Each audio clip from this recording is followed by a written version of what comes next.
This session is looking at the intersection and linkages between the three issues of climate change, gender, and conflict in the context of the MENA region, and explore the implication this has for peace building in the whole region.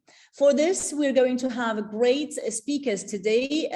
All are experts in their field, in their countries in the region, as well as UN Women will be presenting its own part in this discussion. And I would like to introduce the panels. I will start with UN Women, where we're going to have Ms. Alexandra Deer, Regional Policy Advisor, Women, Peace and Security in UN Women.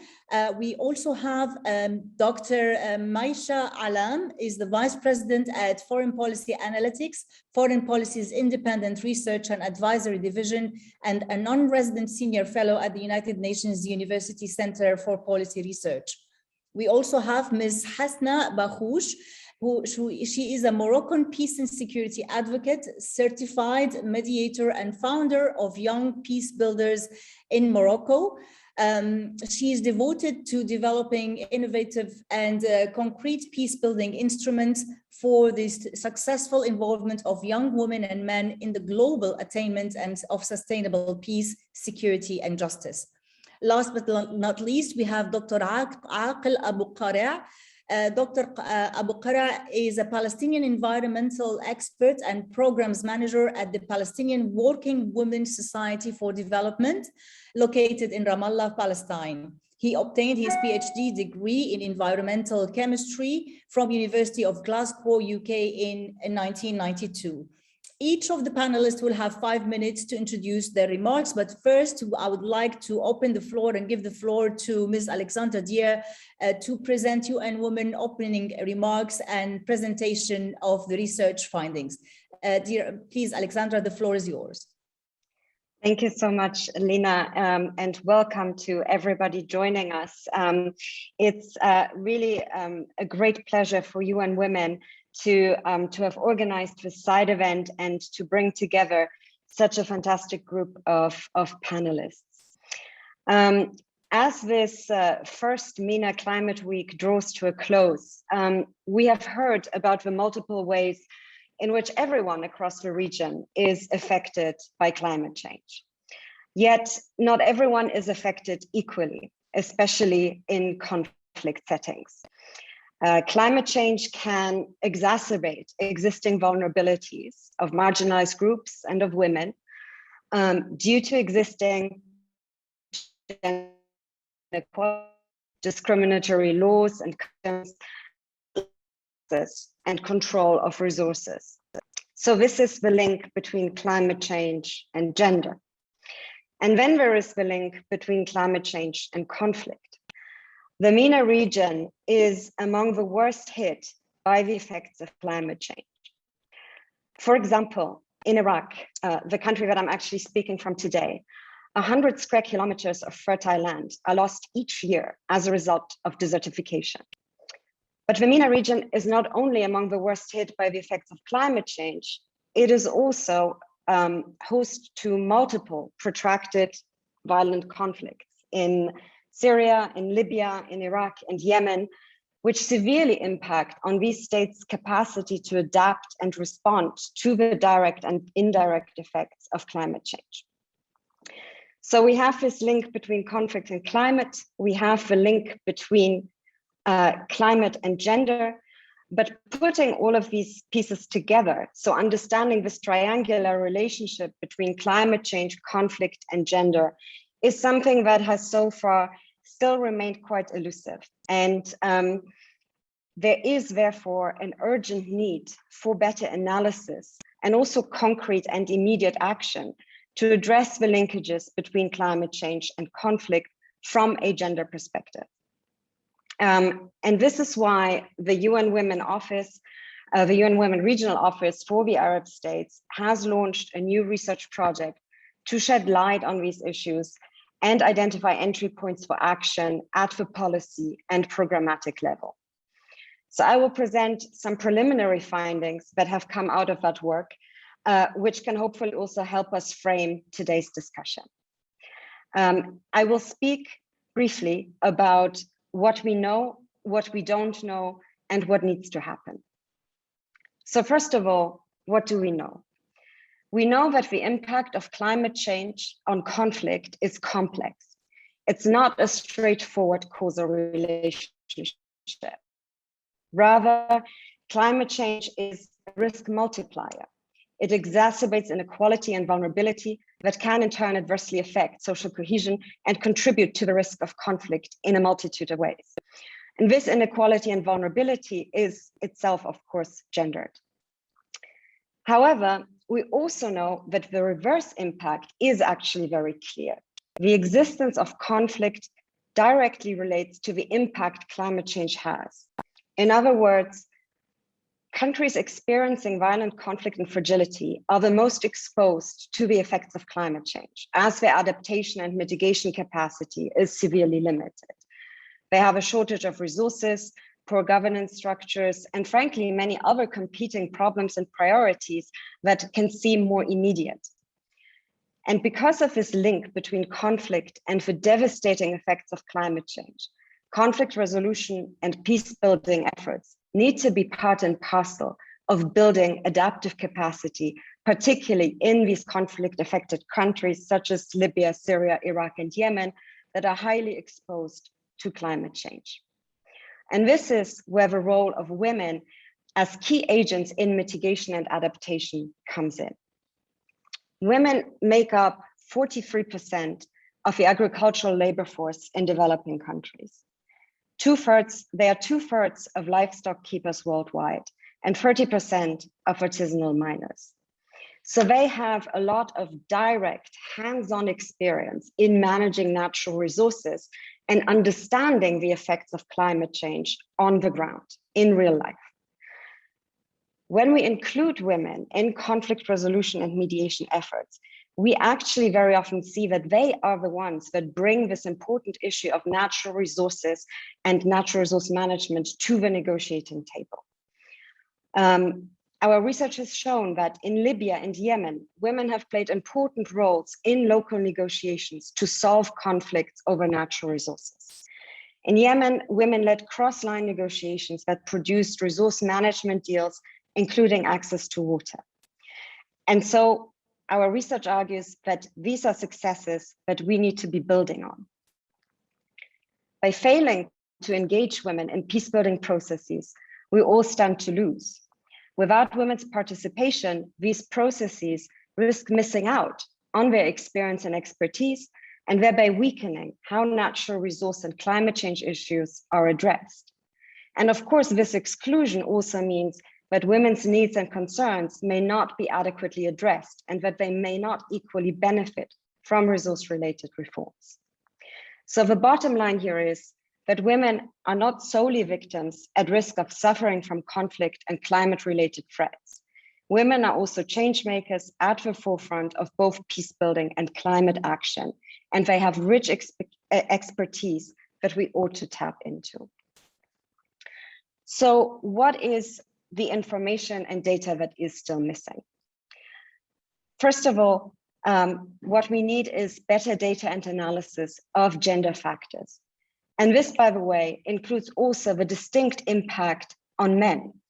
Men experience different challenges in the context of climate change and conflict. For example, the gendered expectation that they will be the primary economic provider in the home often leads to them being the ones that have to migrate far from their communities as a result of climate-related food and resource shortages, often then moving to urban areas that are already experiencing poverty, overcrowding, lack of access to quality services, and other challenges. So what we need is really to move from anecdotal evidence of these issues to a more systematic analysis of, first of all, the gendered impact of the links between climate change and conflict, and also, secondly, of the contribution that women can and do in fact make in providing solutions. And this can then help us formulate better, more context-specific and tailored strategies for how to address these challenges in conflict-affected settings. So what needs to happen? We are exploring a number of different entry points for action to take these issues forward at different levels. First of all, strengthening resilience and adaptive capacity of both governments and communities, including by leveraging tools that we have within the WPS space, the Women, Peace and Security space, such as national action plans on 1325. We're looking at enhancing local conflict resolution mechanisms, and this must include the inclusion of women in local mediation efforts. It is important to continue to raise awareness, both among the public and the authorities, especially given the complexities of this triple relationship between gender conflict and climate change.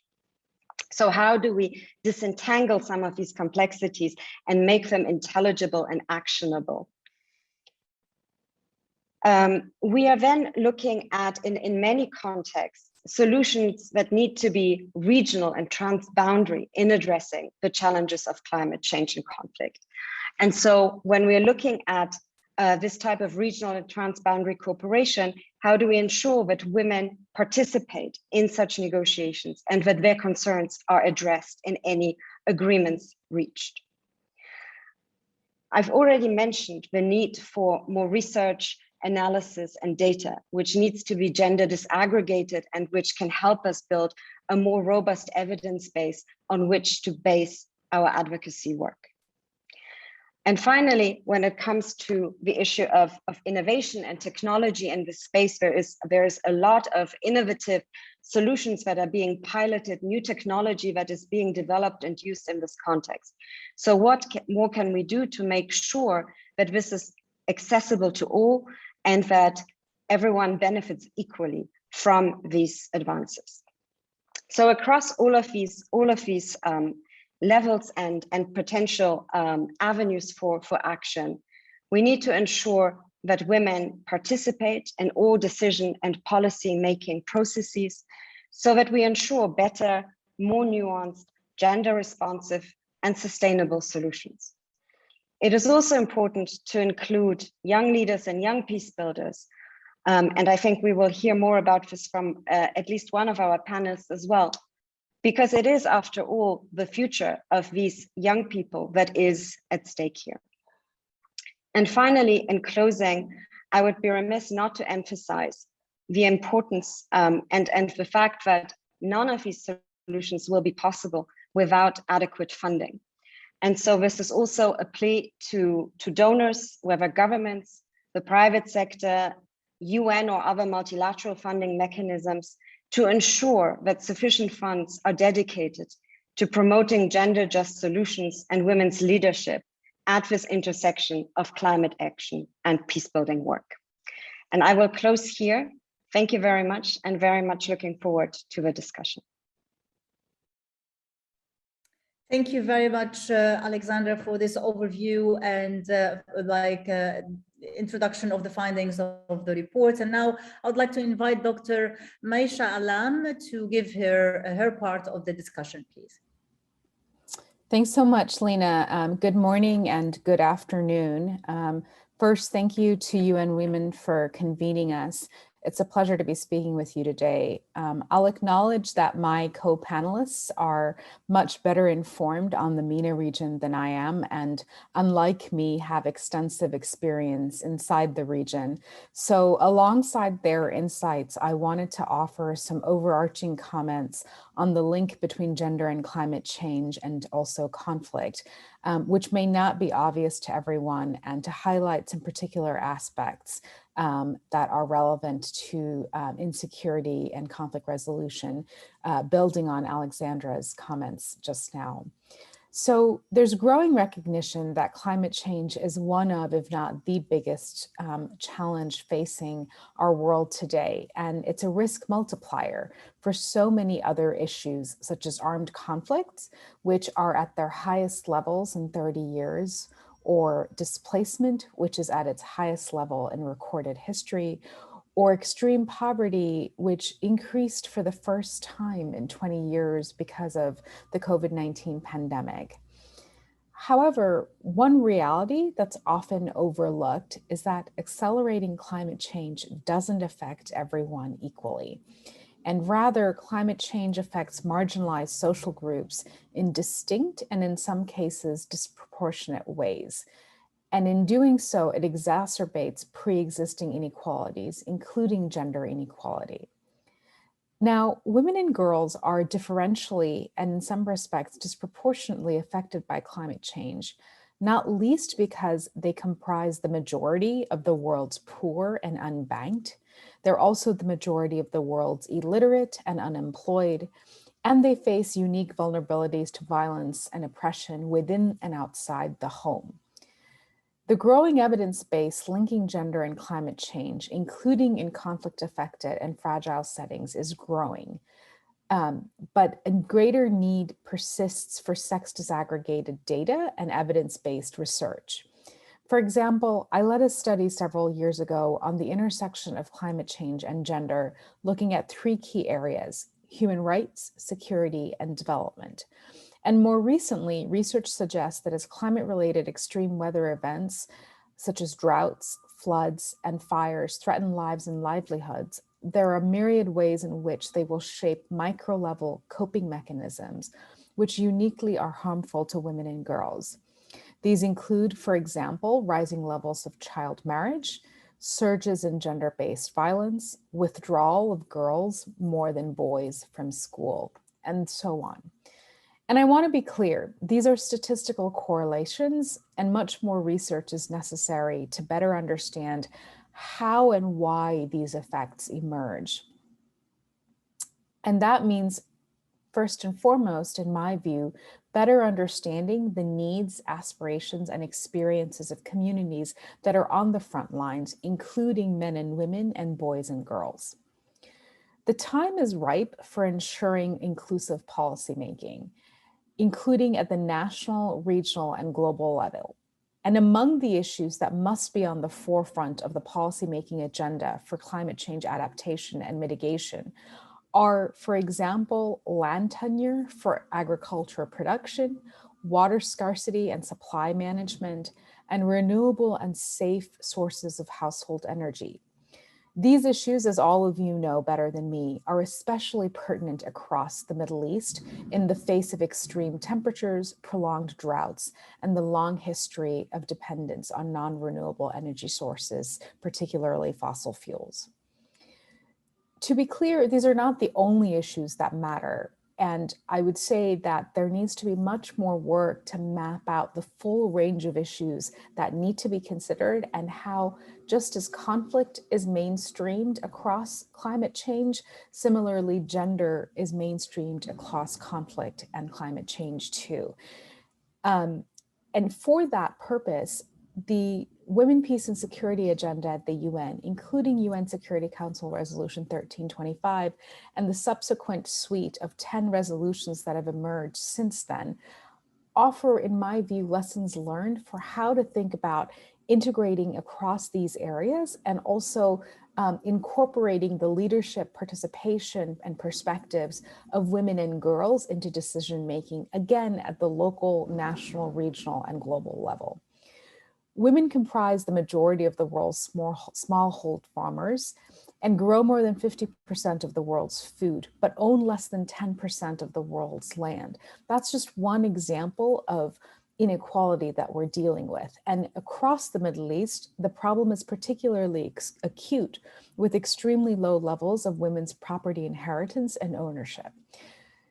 When we think about violence, one study, for example, found that 82% of rapes treated at clinics in West Darfur occurred while women and adolescent girls were traveling farther and farther distances to collect water and firewood.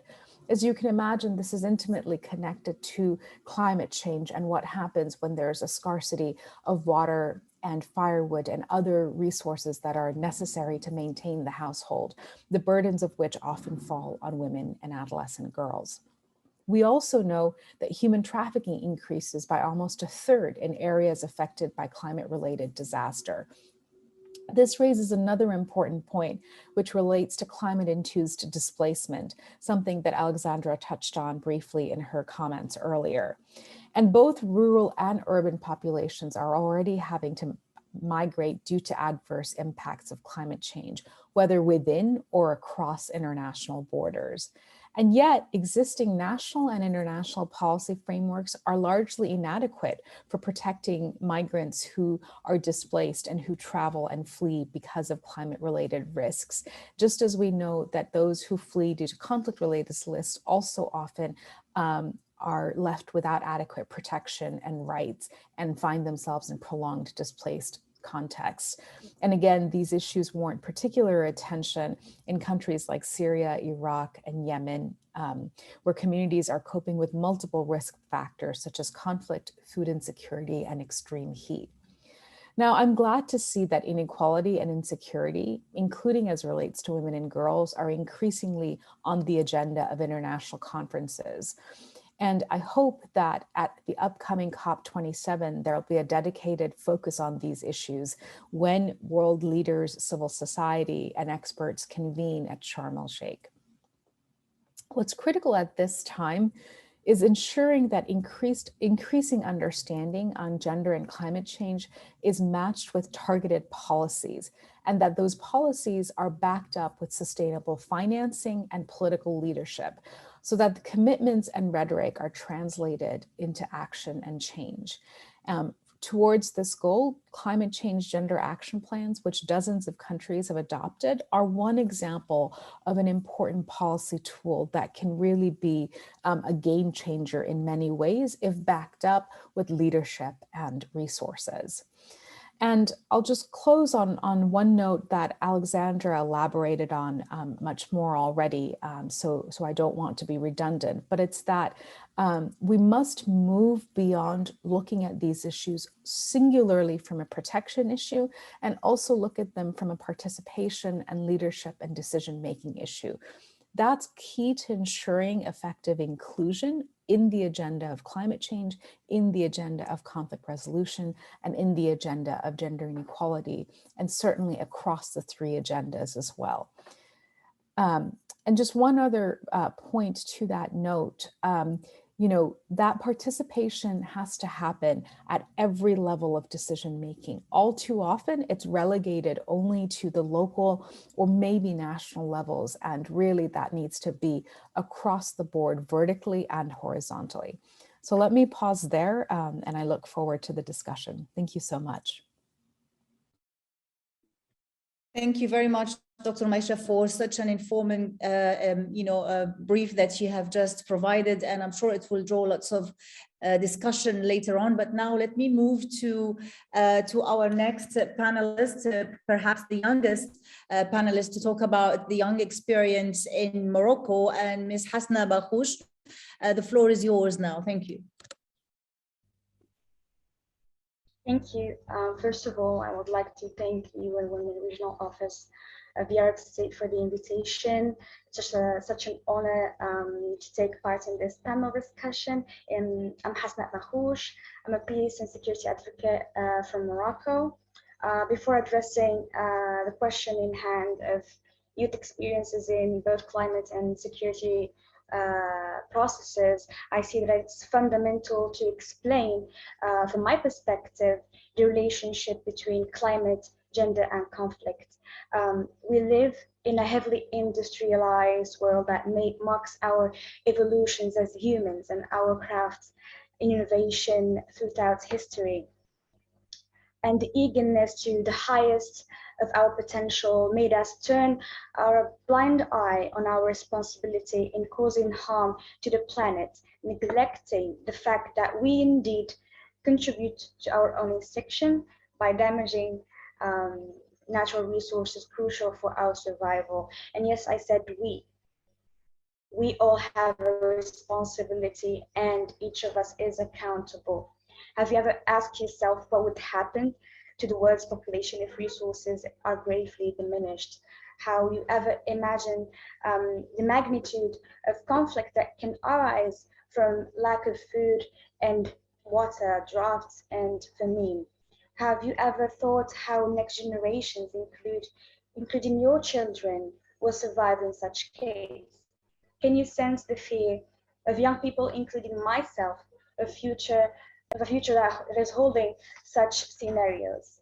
Climate change is irreversible, unfortunately, and we can only raise time to achieve a considerable inclusion of people of both genders and of all ages.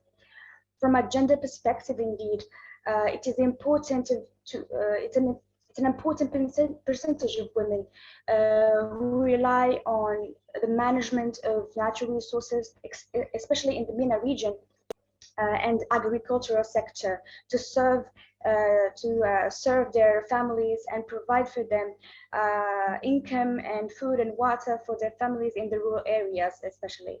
Adding climate change to this equation results in drought and erratic rainfall, which makes women as agricultural workers work even harder and pressure young women and girls to drop school to lift some of the burden of their families. And this is something I witnessed when I went on some projects, field projects in rural areas here in Morocco. And I know that it is the same example in many countries in the region. It affects the health and well-being of women by limiting access services and healthcare and increasing risks related to maternal and child health. Adding that to scenarios of conflict, women suffer more in facing vulnerabilities in gender-based violence, human trafficking, sexual violence, and child marriage. Women and girls are less able to access relief and assistance because of the disparities in information, mobility, and training, decision-making, access to resources, and every other thing that is crucial for their recovery. This vicious cycle further threats their livelihoods and well-being and recovery, creating a fragile foundation for future disasters. This connection between climate, gender, and conflict is the core explanation of the urgent need to give importance to achieving full gender and age inclusivity in climate and security policy making. Many efforts indeed were made and employed in this regard, worth mentioning the resolution 1325 of the United Nations Security Council of the Women, Peace and Security Agenda in 2000, and also the resolution 2250 of the United Nations Security Council on Youth, Peace and Security Agenda in 2015. However, these efforts are not really concrete in achieving full inclusivity. And I'm talking from experience because I have experienced myself discrimination because of my age and because of my gender. There is a lack of trust when I do carry initiatives and ask for funding or ask for any kind of support. I'm always faced with questions and doubts. Even if there is these kind of efforts on paper, in reality, they're not effectively achieved. More can be done to engage youth, especially young women, in these processes on the national and international levels that can improve in a gender and age balance ratio, inclusion in socioeconomic, political, and environmental developments in parallel to the SDGs set by the UN in 2015. As a young woman, advocate, and peace builder, I join my voice to demand legislation that should be improved to favor an increased percentage of youth and women in political discussions, parliament seats, and decision-making positions, our inclusion in vital governmental or national consultancies and gender-responsive action plans, action planning, implementation, and evaluation processes, to invest more in raising awareness efforts, training, and knowledge access management for young women and men, increase capacity building of youth to respond to challenges in the climate and security processes. So in respect to peace building, for example, we need more training and focus on alternative dispute settlement techniques and conflict resolution and negotiation strategies to ensure the representation of youth at all levels, to fund youth-led projects that can be focused on climate and security policy making, also innovation and eco-friendly initiatives that can help in replacing old habits and management of resources. Thank you so much for the attention, and I am looking forward for the panel discussion. Thank you so much. Thank you very much, Hasna, and it's important to hear voices like yours, young women voices and their perspective on what should be done and what is needed at the moment for gender equality and facing the climate. And now let me open the floor to Dr. Aqil Abu Qara from Palestine, and perhaps I hear a different perspective on the situation. The floor is yours. Thank you, Lina. Thanks for the invitation. Yes, absolutely. You know, the intersection between conflict, climate change impact, and gender is very obvious in Palestine. We have a different kind of conflict, different type of conflict. You know, you mentioned Syria, Libya, Yemen, Iraq. It's a clear war for a limited period been going, but it's a conflict that we have represented by the Israeli occupation that been going, you know, since many, many years, depleting our natural resources, using it, expanding in different ways and use these resources. So when the climate change impact start to be impacted, you know, the world, and we are part of the world, even gradually we start to feel the connection or the combined effects. I will talk about specific areas here. In Palestine, as you know, we have limited natural resources. We talk about West Bank and Gaza. And example of Gaza Strip, you know, with very limited natural resources, we have a dense population, probably one of the densest populated area per square meter in the world. We talk about 365 square kilometer with more than 2 million people. And in our natural resources, let's start with water. We have, you know, a major issue with water. Our water really, mainly groundwater resources, more than 80% of the Palestinian water is groundwater resources. And when you go to Gaza, more than 95% of the water there came from groundwater resources. And water is essential for other types of activities, for life, for development, and certainly the gender dimension when it comes to water is very clear. Talk about water, we talk water equality and water quantity. The conflict that we are talking about is Israeli continuation of expanding settlements within the Palestinian land. They use water. They pump out water, groundwater resources, the Palestinian water, and use it for settlement expansion. For example, in the Jordan Valley area in the West Bank, which is the most intensive agricultural area, no more water available for the Palestinian to grow up the type of crops they used to. And the most impacted really women. This is a gender dimension. Women represent there more than 50% of the farmers who actually used to use this land for many years and as a source of income, as a source of living. And imagine the social impact, the violence impact, gender-based violence, probably the displacement, immigration, poverty, and so on. So we talk about the shortage of water there. We talk about water quality, water contamination. Take Gaza Strip, for example. Gaza, you know, more than 90% of the water in Gaza by the international reports, WHO, UNDP, and so on, is not fit for human consumption, contaminated, bad quality, and major issue is conflict. 4 wars in Gaza by the Israeli, dumping thousands of explosive materials, chemicals, ultimately reach the groundwater. The soil in Gaza is very fine soil, you know, sandy soil. These chemicals, in addition to other chemicals contaminated by different ways, leach down gradually to the groundwater and contaminated. So this is a water issue. Again, really we need more research to put new data, as Alexander mentioned. In general, we need research, more research is needed to find certain entry points in this area. But jumping from water to land, you know, again, the conflict that's been encountered here in Palestine for many years, confiscating land. And this is the best land, the best fertile land the Palestinians used to use. Settlements, they build settlement usually on the top of the mountain, and gradually they expand, and using, and until they reach, you know, confiscate the surrounding area for different reasons. So limited land is available for the Palestinian as a result of the conflict. And with the coming climate change, more drought, more high temperature, less rain, less land to be used for agriculture, desertification, imagine the combined effect. And again, women, the most affected, agriculture. Women, source of income. Men can go there and find job, work here and here and here, but the gender dimension is very clear. This is land. The third area really is the food. You need water and you need land to produce food. Food security, quantity of food available, and food safety, quality of food, both impacted.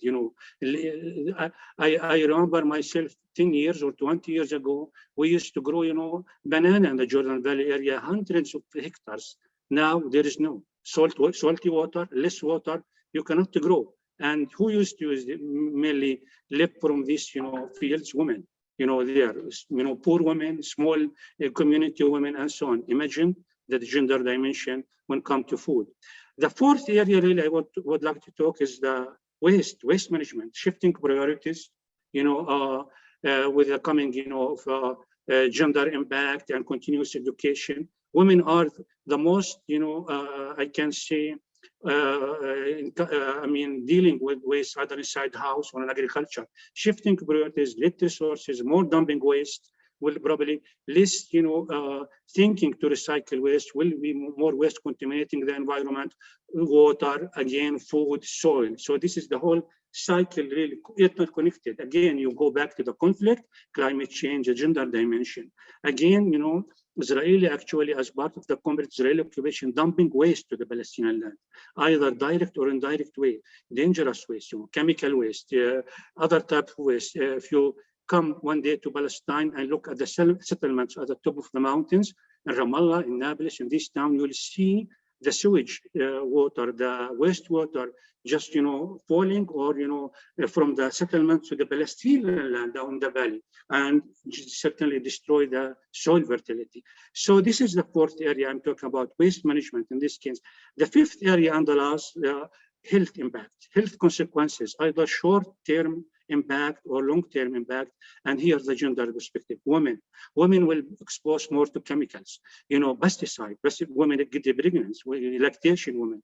Usually, if we talk about the impact of climate change, more drought, more desertification, more probably new pest, new disease, more use of chemicals, trying to get more intensive production of food, more pesticide. Women participate, if you can come here to intensive Palestinian agriculture area, you see by your eyes women spray pesticide, pick up groups, probably they are pregnant with kids, lactating, they are impacted.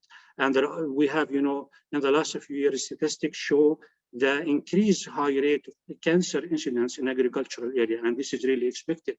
Long-term impact, exposing to chemicals. We have, chemical industry for the Israeli, just on the border of the West Bank, contaminated the Palestinian land, the water, air, and so on. So this is the health impact in Gaza Strip. For example, we have high incidence rate of kidney disease, salt water, bad quality water, mainly women, children, low babies, high level of salt like nitrate, nitrite, phosphate, and so on. I don't want to go more in details, but this is really the situation. You can find obvious intersection between climate change that we are gradually seeing the impact, the conflict represented by the continuous Israeli occupation and depletion of our land, and the gender perspective, the most impacted are women. Finally, I want to talk just quick about adaptation methods are needed, mitigation method, entry points Alexandra talk about should be as soon as possible. On the regional level, yes, we need to be more awareness, capacity building campaign. Still, some women or some people in general don't believe or don't realize that there is a serious effect of the climate change. And then you connect it with the conflict, capacity building, awareness, rational use of natural resources, merely by women inside the house, who women usually do most of the care work inside the house, outside the house, agriculture, rational use of natural resources, national plan, integration of all these concepts, climate change, conflict impact, gender perspective in the national plan. And when it comes to Gaza, for example, very limited resources, desalination of water to counter this, renewable energy, use solar energy, and so on, recycling waste. So again, actually, this is impacting us in Palestine gradually. I have no doubt this is the effect, the negative impact will be increasing slowly. And this is what we need: more research, more intervention on national level, local level, regional level, and through different areas. Thank you very much again for the invitation. I'm looking for questions and comments in the discussion. Thank you. Thank you very much, Dr. Aqil, and it's really pressing and urgent situation throughout the region. And you've mentioned the situation with water, and it rings a bell from where I'm living here in Lebanon, a country rich in water, living by the Mediterranean, that lacks drinking water or good water for use, or a sea that you cannot swim in because of pollution. So many issues to be addressed here, let alone also this effect on the gender-based policies. I encourage all the attendees to participate in some of the questions. There is a button here for Q&A where you can pose your questions, and I will read them out to the panelists. But now we have 15 minutes left, or 17 minutes left for the Q&A. And perhaps I will start with some questions. I will start with you, Dr. Meisha. What do you think needs to be done to ensure that gendered dimensions of climate change and security are better taken into account in the MENA region? Thanks so much for that question, Lena. And again, very interesting to hear all of the contributions from the various speakers. I think it's a number of things that need to happen. The first is having a real understanding of the what and the why. What are we talking about and why is it important? So often these issues are relegated to the sidelines of formal agendas, or maybe they are included in a tokenistic approach. And I think changing that norm is going to be really important. And for that, you need leadership, you need research and evidence to inform decision-making, and you need resources. And these three pieces really have to come together in order to effectuate any kind of change. So that would be my first response in response to your question. The second thing I would say, which is something I briefly mentioned earlier, is that there are quite a lot of different national, regional, and international policy frameworks related to conflict resolution and peace building, and similarly policy frameworks at the international, regional, and national level related to issues around gender equality and more specifically women, peace, and security. And these different bodies of international policy frameworks, those that relate to mitigating and adapting to climate change, and those that relate to mitigating and the effects of and preventing armed conflicts, often they exist in silos, and there isn't a great deal of cross-fertilization of trying to look for bridges and linkages and make sure that efforts along one stream inform and influence and enhance that of the other stream. And so I think that's another opportunity where there needs to be much greater emphasis on tying these two agendas together and doing so in systematic ways when budgets are being prepared, when agendas for negotiations are formulated over the course of a full peace building process, and so on and so forth.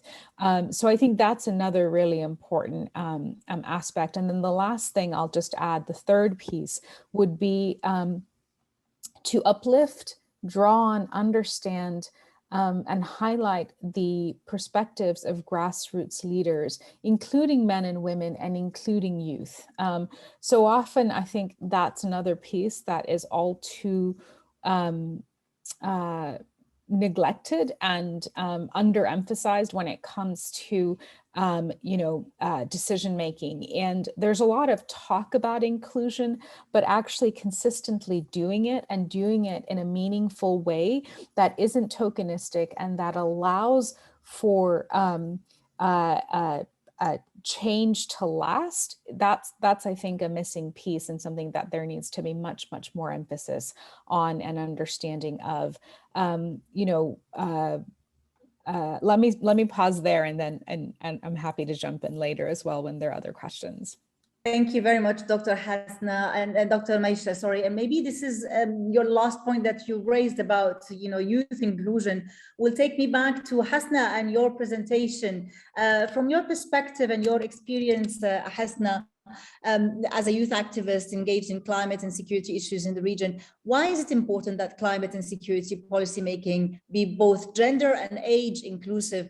And what do you think should be done to ensure more meaningful youth participation in decision making? The question, even if I presented some of the explanation to this question and solutions, recommendations to include more youth, especially women, in decision-making process, I want to emphasize that that young women do experience more segregation when it comes to decision making, and I'm speaking from my own perspective, because when it comes to women, they only, for example, ask the advice or the expertise of senior women in their own fields, and not young women who may have or add new inputs to the discussion. And that's why I'm very appreciative and grateful that I'm here to speak on the behalf of young women in the climate and peace advocate field. The nexus between gender, climate, and security is, for a first while, for people here in the audience wouldn't really grasp it from the first take. So I believe that there should be more detailed and focused solutions, or maybe efforts, to address this analysis or clarification of the relationship between these three to the people. I wish there was more efforts that can empower and include young people. From my side, I was selected to this program, wonderful program by the UN Women Regional Office of Arab States, called Young Women Peace Builders, and it's changed my entire perspective on things when it comes to peace, because they introduced me to things I didn't know, especially mediation. And that opened my eyes to new perspectives and helped me a lot in my career so far. Let's say just under a year, and it's already giving a lot of fruits to my life. What if we include more and more women in this kind of efforts? Also, when it comes to climate change, I was the country coordinator of the Conference of Youth on Climate Change, and I noticed that many universities that I have contacted, they didn't respond to our call. It just manifestation of the lack of interest of young efforts in the climate change, and they do give a more importance to governmental bodies than to youth input. Logically it is, but we also need to be included in that area, especially that in every COP the youth focus is really diminishing. It's not like taken into consideration. And so for me, youth, and especially young women, in consideration of the age and gender balance, when it comes to all levels of decision making and leadership, they should be given more voice to talk, to analyze, to do research, to participate in consultancies, in parliamentary discussions, in public debates, especially in the MENA region. We still need that in the MENA region. We still need to reach that level of inclusion that maybe developed countries reach already. We need to how to say, impose our own view on things, and just be there, be part of it, because I believe that a part of the solution is inclusion. The other part is empowerment and engagement. And I hope to add to it more in our discussion. Thank you very much. Perhaps we only have 8 minutes left before this session, this very exciting session and discussion to finish. I will come back to you, Dr. Aqil, with another question on Palestine, but let me bring in a couple of questions that were brought into the Q&A. The first one, I'll ask the two questions, and perhaps whoever of you wants to answer, please raise your hand and the floor will be yours. The first one is from Rina Abu Talib. She says, very interesting discussion. From your perspective, what are the key gender issues, research areas that need to be prioritized when addressing climate change in the context of conflicts in the Arab region? This is the first question. And another question is from Helena Erickson. Which are the key TRIP nexus actors in MENA region? So please, whoever of you participants would like to answer one of these two questions, please. Perhaps Dr. Aqil, would you like to answer one of the questions now? Yeah, sure. I will talk about, the first question, from a gender perspective, research, I think it's health, health impact, it's need to be more research in this area, especially because, the impact on health is related to most of the areas that impacted by climate change and conflict. For example, when we say actually women, more than 50% of Palestinian women, I am sure that also women in the Arab world, in the MENA region, participate in the agriculture. They participate in preparing, the agricultural chemicals, pesticide, fertilizer. They use them, they spray them, then they pick up the crops, and they're exposed to all of these chemicals, in an intensive way as a result, of the climate change and conflict. So what need research to know what's the health impact on women, gender perspective, short and long-term health impact. In my opinion, this is really a research priority to explore what we call, within the area of environmental health, particularly. Thank you very much, Dr. Aqil. Anyone else would like to comment on that? Perhaps Dr. Maisha, would you like to add something? Yeah, because we only have 5 minutes left, yeah? Sure. I mean, I think on thematic issues, I think we've covered quite a few already. In addition to the emphasis on health, we've talked about water, land, and energy, which are all key. So maybe I'll say something a little bit different, which is a lot of the emphasis on data-driven or evidence-based decision-making, excuse me, emphasizes quantitative data, and quantitative data is incredibly important for understanding patterns and trends and how things change over time, and identifying inequality and all of that. And I was talking about some statistical correlations earlier in my remarks. But I think what's equally important, then there needs to be much more investment and emphasis, is also on qualitative data and trying to understand people's experiences and what their lived reality looks like, whether that's through interviews or oral histories or ethnographic research. So for those who are watching this presentation who are interested in the research elements, I can't stress enough why that's important if you actually want to develop targeted solutions that change people's lives and not just change statistics. Thank you very much. Hasna, you wanted to add something, please? Yes, but please briefly. Yes, of course. I have just two crucial points for gender issues related to climate change. The first is education. Lots of women and young girls drop out of school, universities for the sake of helping their families. And the second issue in the Arab world is the property management and allocation. A lot of women don't have the rights to obtain or legally own lands, even if it's in their rights. Some of legislations in the countries of the Arab states do not credit this kind of ownership to women, and I would really hope this can be a very important discussion for another event if it's possible, because legislation should allocate the ownership of lands to women, especially women that are single mothers or widowers. Thank you. Thank you very much, Hasna. As you rightly said, we need another session because there are lots of interesting thoughts and discussions to add. Perhaps a final word from you, Alexandra, before we close this session. Yes, thank you. I just wanted to add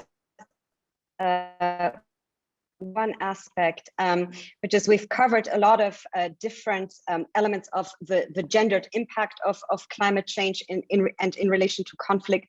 But I do want to re-emphasize that it's also very important to document and have an evidence base of how women have positively contributed to efforts to find solutions, whether that is through local initiatives, mediation efforts, or at any level, but really having that sort of evidence base of how they have been able to contribute and contribute successfully, and how this adds up to better and more sustainable solutions is really important, also in our advocacy efforts to make an even stronger case for why their participation and inclusion is so fundamental, and why it does lead to better and more sustainable results. And so that the fact that they are being excluded from these processes leads to all of us really losing out, because we're getting worse results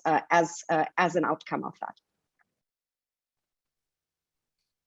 Thank you very much, Alexandra. There is another question that unfortunately we won't be able to answer now. We only have 1 minute left, but as you all say, maybe this discussion is just the beginning for a longer and continuous extensive discussion about climate change and gender. This session organized by UN Women in the Middle East region, so many interesting questions and important issues raised here, the need for more data and more research to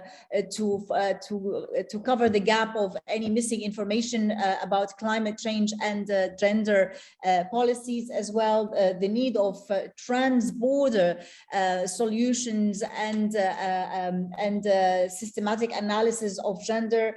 The solution should be regional, trans-border, and also should be in national, like across different levels. There is importance as well for inclusion, not only of men and women, but also of youth of both gender, to create the right policies, but also most important, also to have policymakers informed and committed to these kind of changes. Thank you very much for the panelists. Thank you very much, UN Women and Dr.